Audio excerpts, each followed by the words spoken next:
YCP మంత్రి బొత్స సత్యనారాయణ సతీమణి Visakha Lok Sabha MP అభ్యర్థిని బొత్స ఝాన్సీ సంచలన ప్రకటన చేశారు.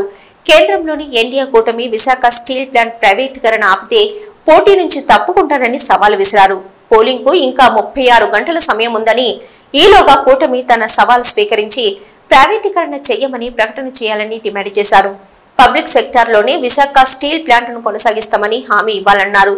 కూటమి తన సవాల్ స్వీకరించాలని, లేదంటే ఎన్నికల్లో కూటమిని ప్రజలు బహిష్కరించాలని ఆమె పిలుపునిచ్చారు. సోదరులందరికీ సోదరులందరికీ కూడా నమస్కారాలు. గౌరవ మంత్రివర్యుల గారికి సత్యనారాయణ గారికి కూడా నమస్కారాలు తెలియజేసుకుంటూ,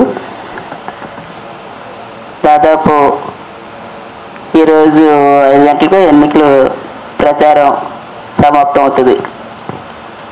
మ్యాక్సిమం 90% ప్రచారం అయితే అయిపోయింది.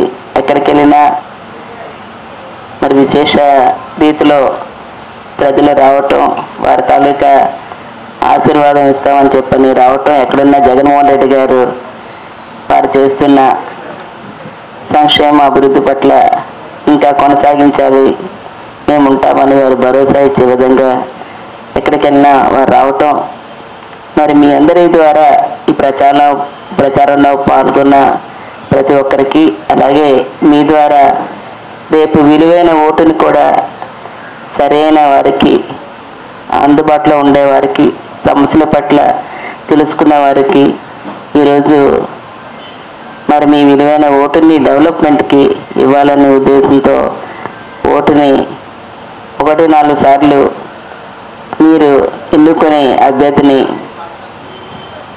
అందుబాటులో ఉండేవారికి తప్పనిసరిగా అవకాశం కల్పించమని, అందులో మరి నాకు స్థానికంగా ఉన్న ఆడపడుచుకు ఒక అవకాశాన్ని కల్పించి జగన్మోహన్ రెడ్డి గారు ఇచ్చిన అవకాశాన్ని మరొక్కసారి కన్నవారింటి దగ్గర కూడా సేవ చేసే భాగ్యాన్ని నాకు కల్పించినందుకు మరొకసారి ధన్యవాదాలు తెలియజేస్తూ,